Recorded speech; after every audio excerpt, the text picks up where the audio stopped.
What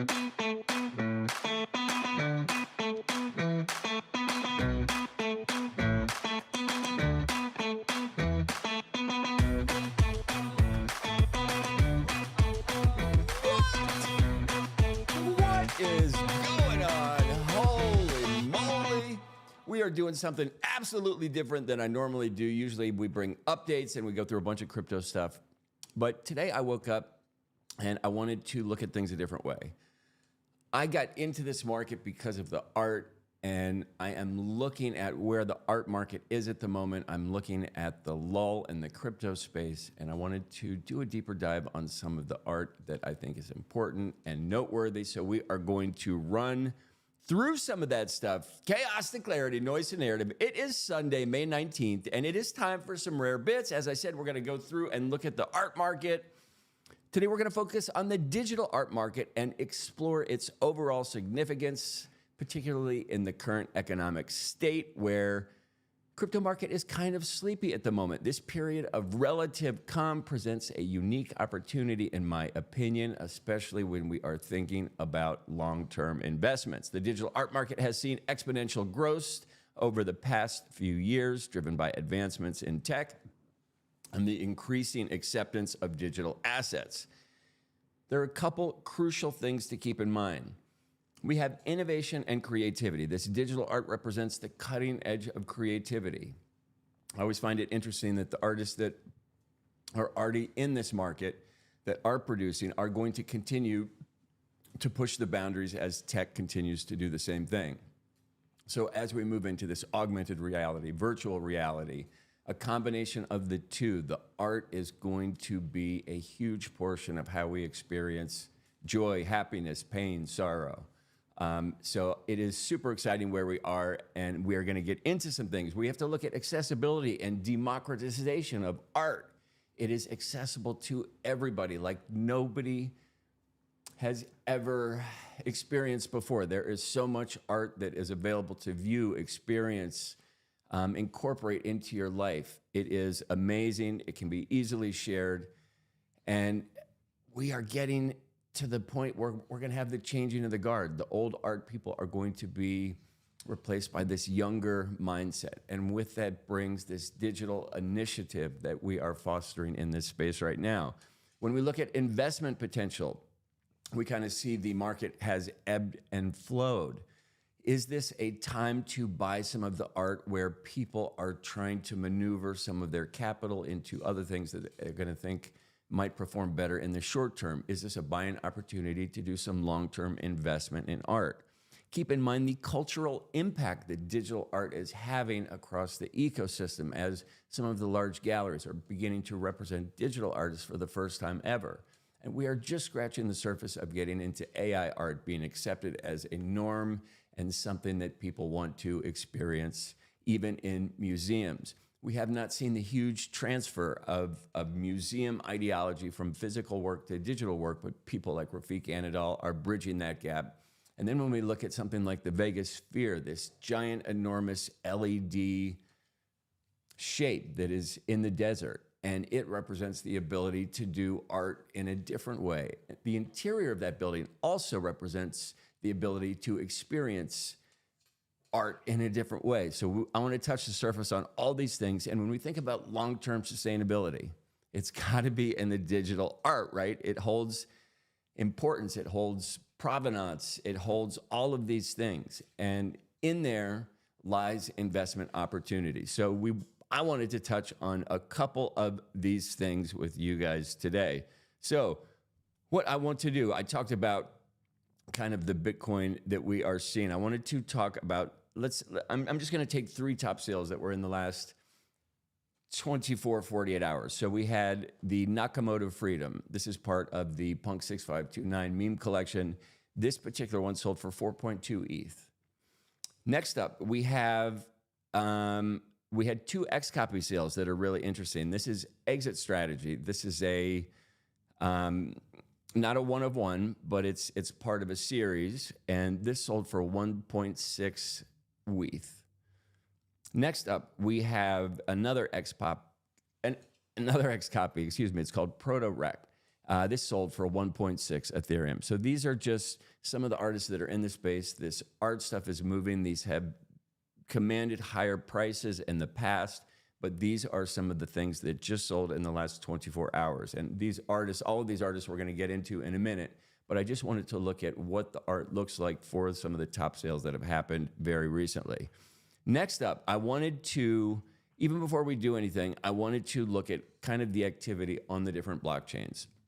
So this deals with gaming, NFTs. This is everything but cryptocurrency in a sense. So the top moving blockchain at the moment is Ethereum. For quite some time, with the introduction of runes and ordinals, the Bitcoin ecosystem commanded the #1 spot, but that kind of momentum has died off for the moment. So at the moment, we see Ethereum leading the way, followed by Bitcoin and Blast, which is a new entrant to the top 3 for sure, followed by Immutable, which is a wonderful gaming network, followed by Polygon. We can go on and on. Solana at the moment is down to #8.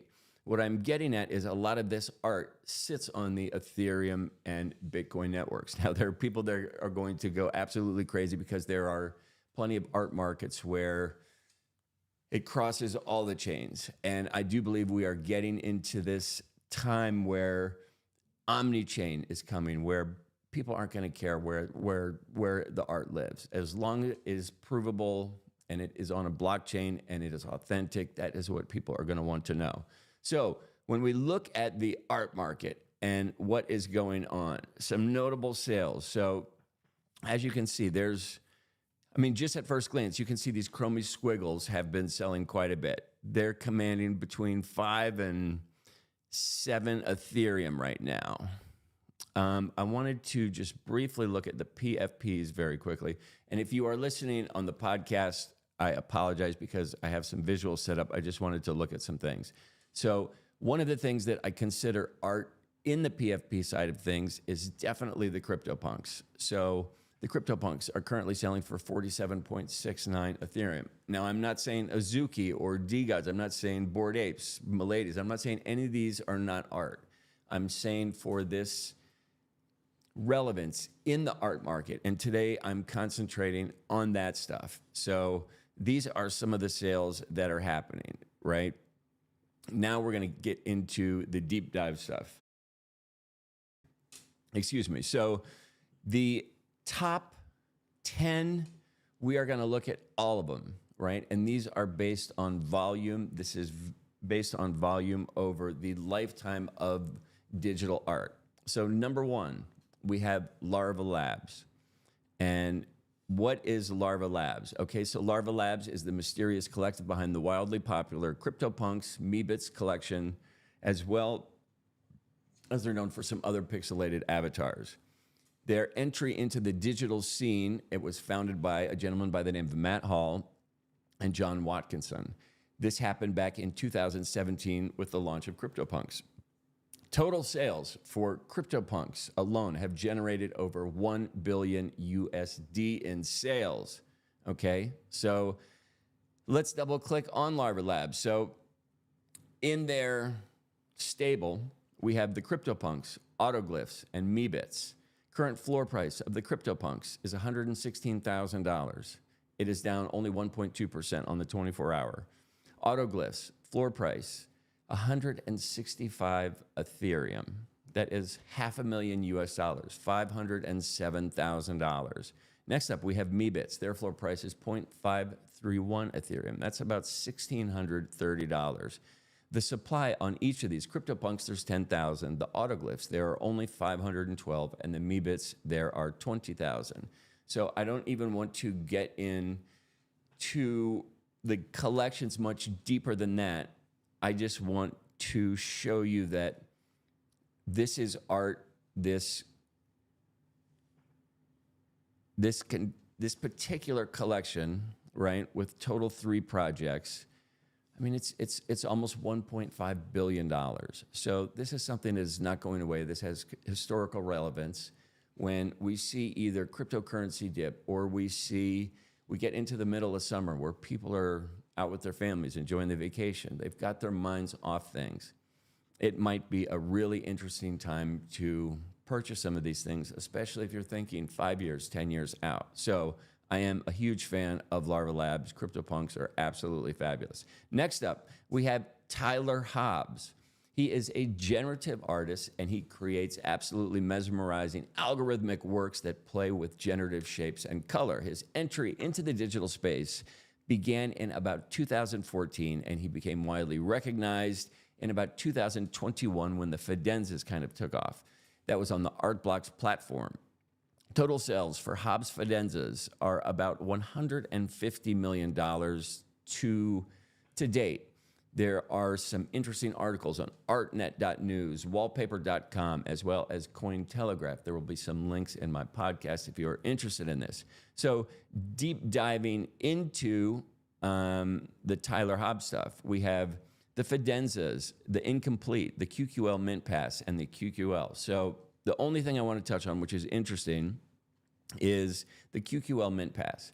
So this is a generative algorithm, and you bought this pass, and it gives you the opportunity to dial in some exterior components and create your own algorithmic masterpiece utilizing the same software that Tyler has done some very important works from. The idea behind this is you can do this as an individual if you own the pass. You can also invite, let's say, an artist to work on your behalf and create their idea using this algorithmic output. So this is a collection that I think is going to stand the test of time. The current price on that is about $8,000 to get one of these mint passes. The QQLs that have been completed are selling for about $15,000. So just by taking the mint pass and generating a piece of art, if the art is accepted and likable, you could double your money. Now, keep in mind that this art market, it is not liquid like the stock market. These are long-term investments. If you are thinking 5 or 10 years, these are interesting things to look at. Next up, I wanted to talk about Snowfro, Eric Calderon. He is another generative artist who focuses on abstract, dreamlike compositions with a focus on both texture and movement. I am going to do a coffee horn. Thank you for bearing with me. His entry into the digital scene, he kind of came on the scene known as Snowfro back in about 2020. He created art blocks, Chromie Squiggles. We talked about that at the beginning of the show. You saw some of these squiggles that are generative representations of color and in motion. Total sales for Eric and Snowfro's Chromie Squiggles, again, are about $1 billion. Now, there was a ton of hype back in 2021, and a lot of these prices went absolutely parabolic. Do I think they will go parabolic again? Yes. Do I think all of them will? No. Do I think some of the top 10 collections have a good shot at doing it? Absolutely. Absolutely. That's why I'm bringing this up, because I think there's a narrative that people are not talking about right now. And the art people who follow this stuff all the time, they're in it, they get it. The people who are in this ecosystem on the periphery, or who are in it for the PFP art or for the cryptocurrency, sometimes we forget about the art market and some of these plays. These are really interesting long-term investments, especially if you like art. So next up, we have Dmitry Cherniak, okay? Dmitry is a digital artist known for his detailed and often surreal illustrations, sometimes incorporating 3D elements. He came onto the scene around the same time Snowfro did, around 2020. Again, he was in the Art Blocks ecosystem. He came in about 2021. Cherniak's Ringers have amassed about $100 million in sales. I think the famous one is called the Goose. We are going to look at, we've already looked at Snowfro. Next up, Dmitry. So these are some of Dmitry's collections. He has 5 horses in this stable. He has Ringers, the Rapture, the Eternal Pump, Light Years, and Dead Ringers. I am not going to pull any of these up. I want you guys to do DYOR on these things. I want to shed light on the entire ecosystem in a nutshell to see if anything gives you interest enough to go see what's going on. And again, the website that I'm using to pull all this stuff up at the moment is called nftpricefloor.com. Again, not an advertisement. It is just one of the sites that I use to look at different analytical information. These guys have recently incorporated both Solana and Bitcoin into their analytics, so it becomes more and more useful. So that is what we have for Cherniak. Next up, we are going to talk about Mr. Mike, and his name on the line is Beeple. He is hugely influential artist in this ecosystem. He creates visually, sometimes provocative images. He does one a day, which is awesome. He calls them the everyday. I think his biggest sale was for $69 million for one piece of artwork. Again, he was an early adopter. He came into the ecosystem in about 2007. He gained big notoriety in 2020. His total sales are over 150 million, as I said, including his historic $69 million sale. And he also, which was the first 5,000 days of his everydays. If you guys are on X, you can see, usually he posts toward the end of the day, he posts one a day. Just an amazing, inspirational artist that has captured the attention of the space. And what's even more off is he has built a compound in one of the Carolinas that is absolutely fantastic. He holds events there. That alone, getting to hang out with people, might be worth picking up a CryptoPunk at this moment in time. In my opinion, the parties, the associations, the people you will meet there, the forward thinkers, the artists, the movement that is happening in the digital realm is Beeple, the modern day, pick an artist, right? Is he the modern day Warhol? You never know. These parties will tell stories in the future, and what an amazing history to be a part of. Next up, we are going to get into, since we're on Beeple's page, I'll just run through a step. He's got the Beeple Genesis, the Everydays, the Beeple Spring, the 5,000 Days, and his everyday artifacts. I am, again, not going to double click on any of these. I want you guys to do those. Next up, we are going to talk about the pseudonymous Xcopy. He is a glitch artist. I do some glitch art as well. He is a cyberpunk kind of maxi. The aesthetic is dark and satirical. It's got a nice edge to it. His entry into the digital space was around 2010. That's why he is clocking the OG status. He is becoming a major figure in the NFT space. 2018 is really when he took off. His sales are surpassing about $40 million. As you can see, he has quite a few additions to his collection. Grifters by Xcopy. We looked at some of his stuff at the top of the show. And this is kind of, I just happened to pull this one up because I wanted to look at this chart. So this is a 1 month chart. I'm going to look at the all-time chart. So as you can see, this is very, and I'm glad that I picked Xcopy because he is an early adopter, and this chart is very telling. So you can see that it has gone up. We saw this peak around 2021. We saw another peak around 2023. And the art market, everything has dipped back down. I think the lowest peak for Xcopy was March 2nd, 2024. And it is starting to go back up. That is why I'm bringing this up. Do we see these prominent artists begin to recapture ground that was lost to bad marketing from CZ or SBF or Elizabeth Warren or the boob Gary Gensler? All of these people that have a negative effect on the crypto ecosystem, artists suffer from it as well. So in my view, we are at this interesting time where we might start to see some things turn around. Next up, I wanted to talk about Takashi Murakami. So he is a renowned contemporary artist whose blend of Japanese artistic traditions with pop culture references have made people, they just make people smile. He's got some great stuff, some floral stuff, some futuristic stuff. His entry into the digital space, he entered around 2021, and I think it was possibly with CloneX or possibly his flowers. I'll double click on that in a second. Murakami's total NFT ventures have generated over about $20 million. Looking at his stuff, we have CloneX, the Murakami flowers, the Murakami Lucky Catcoin Bank, more Catcoin Bank. His Genesis collection looks like it was 2022. I like his stuff. I'm a big fan of the pixel art. I love Murakami. I like what he's doing. So I am a fan of this stuff.